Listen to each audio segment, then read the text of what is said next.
Olá, pessoal. Bom dia. Espero que vocês estejam bem. Faz alguns meses aí que eu não gravo mais essas aulas aí para o UFPR. E não que eu precise me justificar, né? Esse é um trabalho voluntário, evidentemente. Mas eu acho que é importante aí falar para aqueles que têm acompanhado o canal. Agora nós estamos com dois bebês aqui em casa, né? Inclusive um está chorando aí, como vocês estão ouvindo. Então tá bem corrido. Eu tô trabalhando numa outra instituição de ensino esse ano também. Então, é um ano de adaptação para mim, é um ano de muitas novidades, então está um pouco corrido.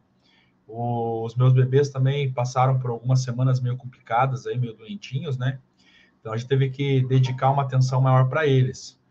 Mas, de todo modo, vamos tentar retomar, né? Eu vou tentar gravar todos os textos, vídeos sobre todos os textos, não sei se será possível, então não é uma promessa, é uma fala que eu tô fazendo aqui para vocês estarem cientes. A tentativa será feita. Beleza? Bom, esse texto de hoje, para a gente não ficar enrolando, é mais um daqueles textos polêmicos. E polêmicos por quê? Polêmicos porque nós estamos num mundo polarizado, né? O Brasil está bem polarizado, a polarização está pegando fogo aí. Direita, esquerda, capitalismo, liberalismo, enfim, né? Então, Lula, Bolsonaro, Chuck Norris, Van Damme e assim por diante. Então, a gente está tendo que encarar essa situação.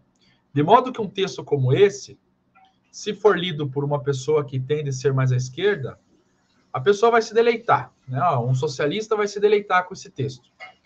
Uma pessoa liberal ou conservadora vai torcer o nariz. Tá? Vai ficar assim muito chateada, talvez até com o texto. De modo que eu quero deixar bem claro aqui, nesse caso do vestibular, não importa se você é de direita, de esquerda, cima, baixo, diagonal, meia lua para frente. Não importa. O importante é você tentar entender a construção de pensamento da autora. No caso aqui, a Marilina Chaui. Né? Não importa se você concorda ou não com as ideias. Porque foi colocado esse texto para ser cobrado na federal e vocês têm que entender o texto. E tentar entender uma possível lógica na argumentação da autora e como ela construiu esse pensamento. Isso é o mais importante. Depois, à parte, nós podemos discutir se o texto é coerente ou não, se bate com a realidade ou não, se as ideias dela podem ser aplicadas ou não, se isso é viável ou não. Aí é um outro debate. Para a esfera privada, eu também posso emitir uma opinião aqui, mas não se apeguem à minha opinião, não se apeguem ao meu ponto de vista, se apeguem ao texto. Então, o que eu quero ajudar vocês aqui é entender o texto, beleza? Então, vamos ver como que a autora constrói esse artigo, né? Esse artigo Cultura e Democracia. Bom, no primeiro momento, ela faz uma definição geral de cultura, né? Passando pela sua origem, como está escrito ali, ó, definição de cultura. Então, ela vai desde lá das origens da palavra cultura, lá no latim, de coler, que significa cultivo, cultivar. Então, a palavra cultura, ela tem origem na atividade agrícola. Né? Então, o camponês lá que cultivava a terra, que plantava trigo, plantava lá cevada, plantava, enfim, outros produtos, ele estava cultivando a terra. Então, a palavra cultura estava ligada à produção, né? A cultivo no sentido econômico do termo, no sentido de produzir bens alimentares. Com o passar do tempo, a palavra cultura passou a se referir a outras atividades que o ser humano produz, né? Atividades artísticas, religiosas, folclóricas, enfim, e assim por diante. De modo que essa evolução histórica do conceito de cultura passou da parte da produção para todas as outras esferas da vida humana, ok?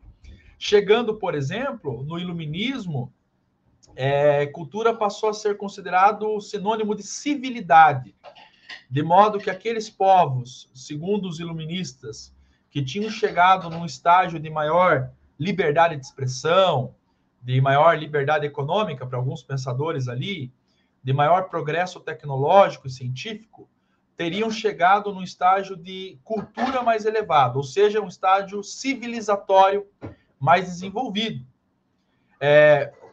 Esse pensamento foi se consolidando ainda mais no século XIX, quando surge a teoria do evolucionismo biológico, que é reinterpretada por cientistas sociais, lá na origem da sociologia, da antropologia, enfim, das ciências humanas, como nós conhecemos hoje, com alguns conceitos bem equivocados, se nós formos utilizar eles hoje. Como, por exemplo, a ideia do darwinismo social, ou do evolucionismo social, de que, pelo fato da Europa ter indústria, a Europa ter estados fortes, ter, enfim, um capitalismo desenvolvido, ter uma educação formal mais desenvolvida, ter colonizado outras nações, outros continentes, os europeus estariam no nível cultural mais elevado.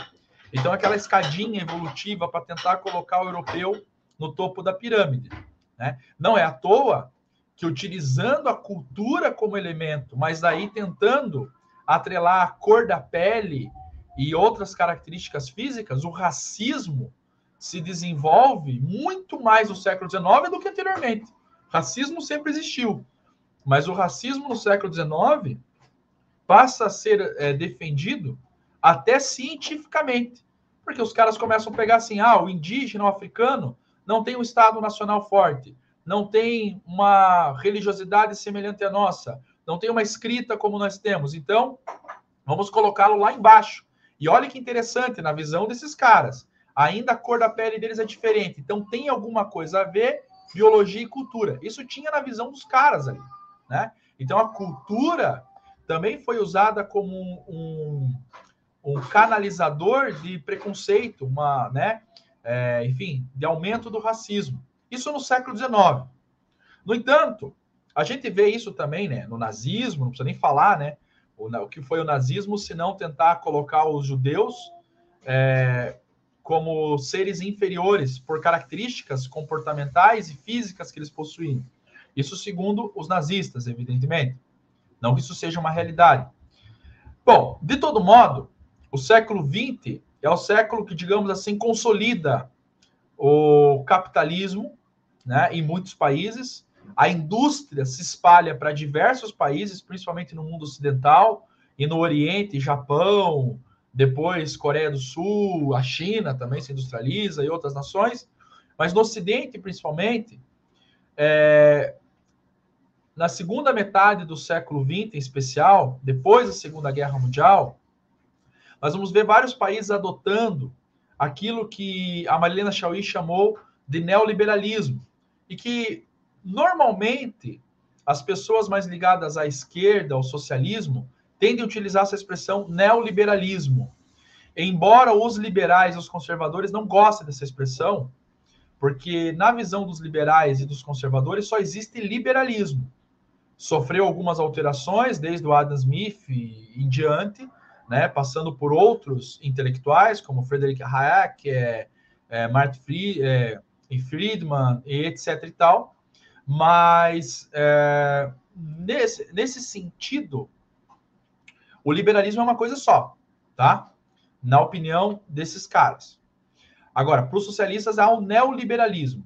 E esse neoliberalismo, e aqui é importante ressaltar, de acordo com a Marilena Chaui, acabou tornando a cultura algo comercial. A cultura que, na visão da autora, não pode ser usada nem para justificar que uns países são civilizados e outros não, porque isso é uma visão do darwinismo social, do evolucionismo social lá do século XIX, eurocêntrica e preconceituosa, mas também, na opinião da autora, a cultura não pode se tornar uma mercadoria.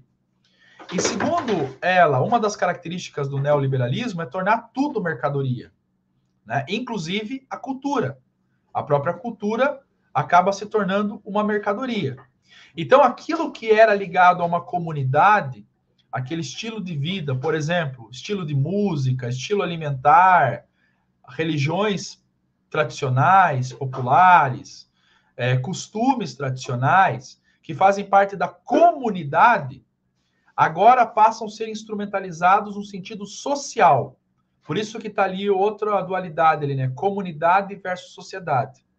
Porque no neoliberalismo, a comunidade, segundo a autora, deixa de existir. As relações são meramente interesseiras, ou seja, meramente baseadas na ganância do capitalista que quer vender um produto. E aí, se a cultura pode ser utilizada para fins comerciais, vamos fazer música para o comércio, vamos fazer teatro para questões comerciais, vamos utilizar o cinema para questões comerciais, a televisão para questões comerciais, a própria religião para fins comerciais.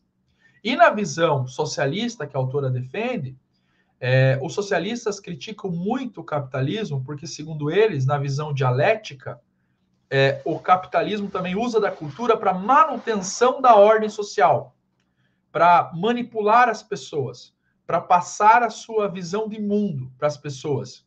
Então, aquela cultura que era comunitária, que surgia de uma forma espontânea no meio de uma comunidade, segundo o autor agora, começa a ser artificializada, ou seja, começa a se tornar um mero produto a ser vendido e também para manutenção da ordem. Ok? E de forma que a cultura, sendo comercial, ela passa a ser também menos democrática.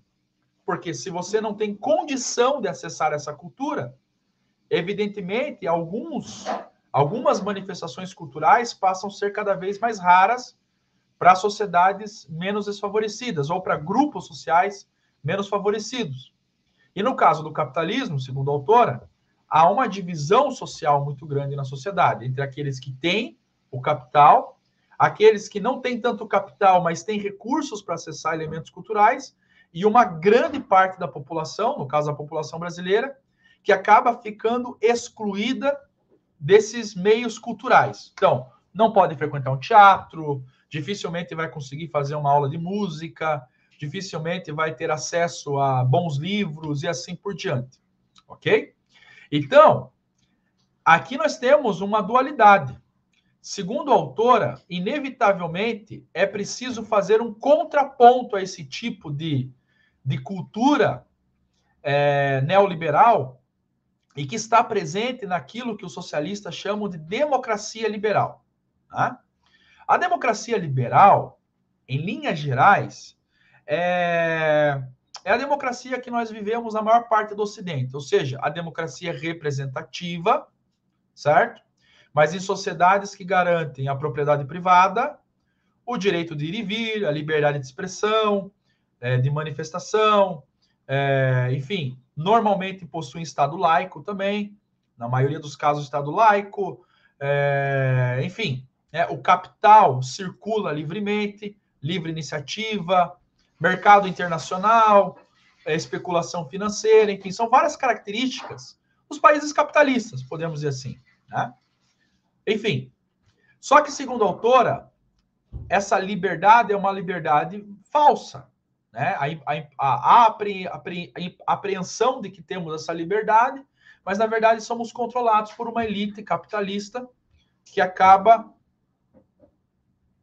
nos dominando, acaba nos manipulando para que, principalmente as camadas trabalhadoras, como ela gosta de expressar, eu digo isso, por que eu coloquei entre aspas? Porque na visão socialista, você tem os trabalhadores, que são os operários, os camponeses, enfim, prestadores de serviços, enfim, aí, porteiro, zelador, professores, etc. e tal.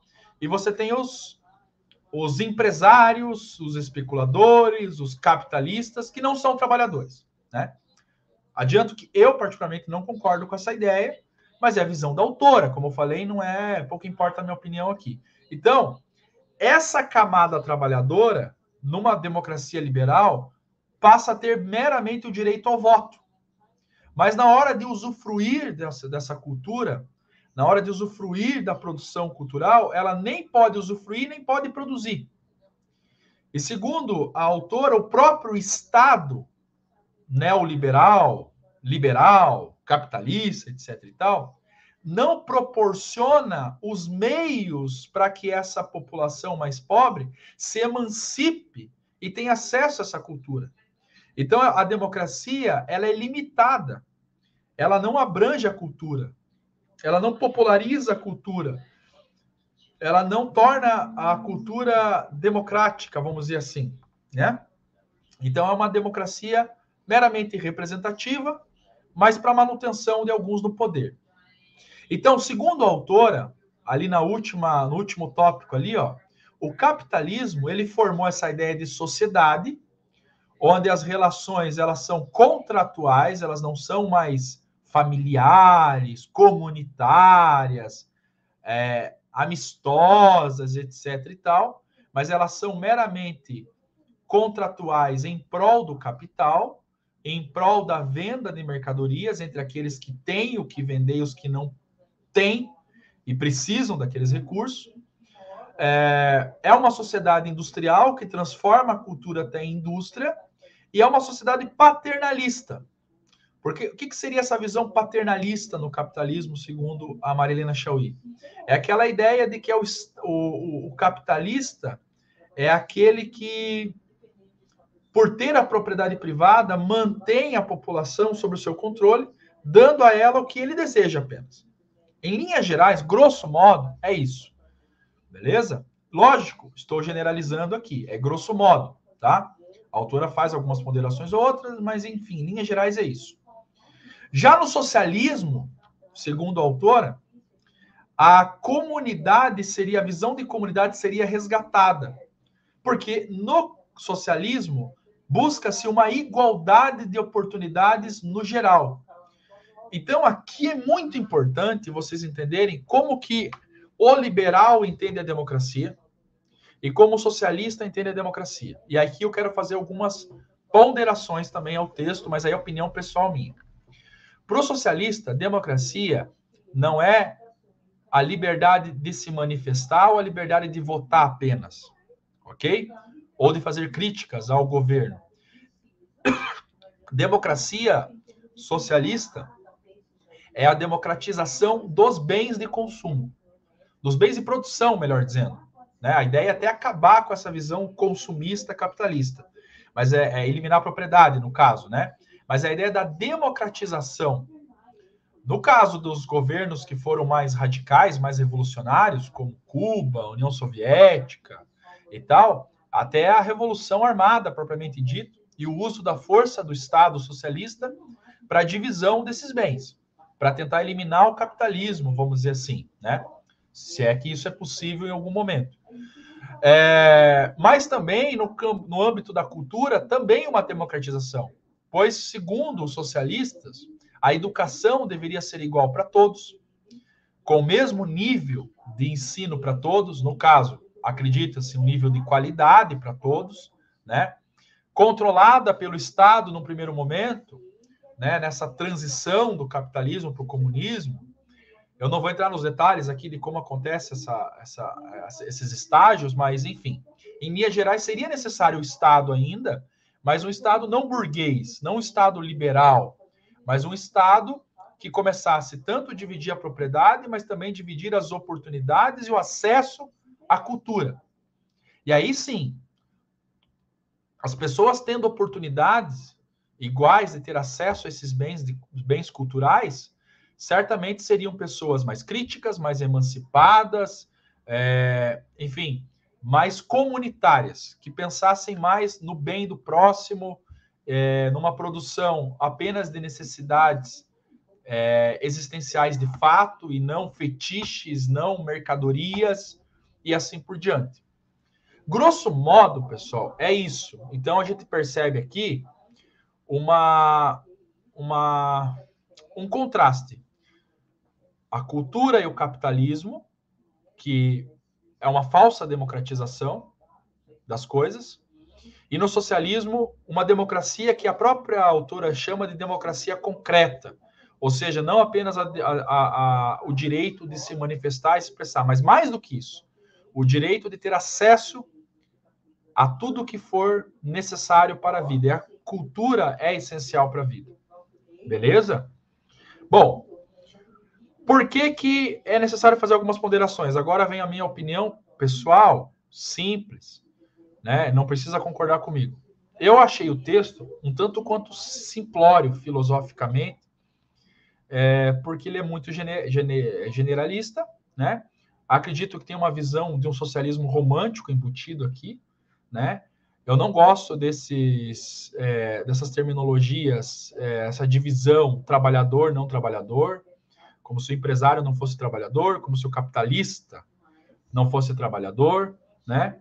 E daí você tem uma outra galera trabalhadora que meio que se santifica só porque está naquela camada social, né? Como se não tivesse seus problemas. E, sobretudo, aquela ideia de conciliar igualdade e liberdade, porque toda forma de busca de igualdade por parte do Estado ou de uma classe social levou todas as sociedades onde elas foram impostas à servidão coletiva. Ou seja, o que eu quero dizer com isso? Embora no capitalismo, no liberalismo, haja muitos problemas, né? Há muitos problemas, melhor dizendo, há muitas desigualdades, sim, claro que tem, né? Mas, né, nós temos a liberdade e nós temos mais oportunidades de conseguir bens de consumo e até acessos culturais mais elevados do que numa sociedade que busca igualdade e nivela tudo por baixo. Ou seja, você é livre para ter tudo da mesma forma que o seu colega, que o seu vizinho, que muitas vezes não tem o mesmo potencial, a mesma capacidade que você tem. Professor, você está definindo a meritocracia? Não meritocracia no sentido vulgar do termo. Eu sou totalmente favorável a oportunidades iguais. Agora, a igualdade não se concilia com liberdade, porque as diferenças vão se manifestar. E a única maneira de você forçar essa igualdade é por meio da repressão, é por meio do autoritarismo. Não é à toa que todos os sistemas que tentaram buscaram a igualdade por mecanismos da força estatal ou da coerção estatal ou de uma classe social ou de um partido viraram ditaduras.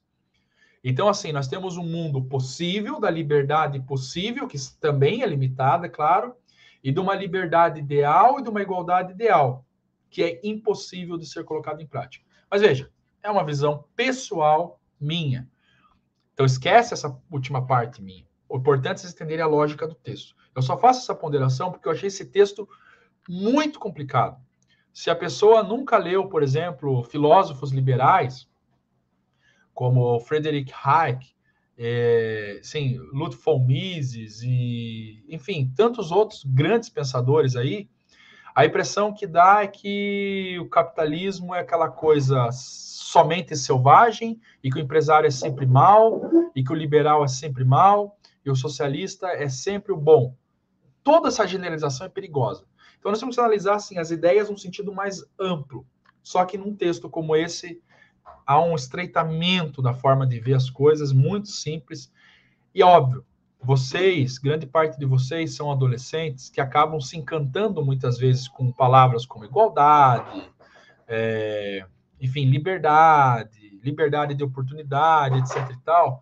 Mas tomem cuidado, vejam, analisem bem se isso é real, se diz respeito ao mundo real ou é o mundo ideal. Né? Nem sempre o mundo ideal é o melhor. Ok? Bom, opinião pessoal, que eu não posso deixar de dar. Respeito todo mundo que discordar de mim. Enfim, se quiserem comentar, não tem problema, desde que seja com educação, né? Até por questões religiosas, alguns comentários que eu faço no final dos meus vídeos aqui, algumas pessoas que foram mais indelicadas eu já excluí, já bloqueei, tá? Não faz falta, tá? Coisa ruim tem que soltar mesmo. Agora, críticas construtivas, opiniões, um debate saudável, de ideias, beleza, tranquilo. Bom, Marilena Chauí é uma intelectual reconhecida no Brasil. Concordemos ou não, ela tem, enfim, o seu espaço no meio intelectual. E, enfim, vale a pena ler o texto, né, para vocês verem. Todo ponto de vista tem que ser conhecido. E até porque vocês têm que fazer o vestibular. Beleza, rapaziada? Vou deixar um versículo aqui Não sei vocês, mas eu nos últimos meses andei um pouco cansado, eu e minha esposa, e por que não até os bebês aqui em casa, porque ficaram meio doentinhos. E chega uma hora que fica difícil, né? A gente levantar de manhã e trabalhar, encarar os problemas, situações, as enfermidades, né? A gente desanima. A verdade é que a gente desanima às vezes. Mas, de todo modo, o Senhor Jesus Cristo disse isso aqui para nós. Venham a mim todos que estão cansados e sobrecarregados, e eu darei descanso a vocês. Às vezes, o nosso cansaço ele é espiritual também, né? Sei lá, pecado, coisas erradas que nós estamos fazendo e não conseguimos parar de fazer. Talvez é a falta de perdão, ou a dificuldade de perdoar alguém, estamos cansados, estamos com a alma carregada. Talvez você está com dificuldades na sua família, talvez você está brigando com seus pais, sei lá, terminou um namoro e está triste. Tudo isso gera cansaço psíquico, espiritual. Então, eu deixo aí uma dica. Coloque isso em oração na presença de Jesus. Se você não crê em Jesus, descanse nele. Faça esse propósito.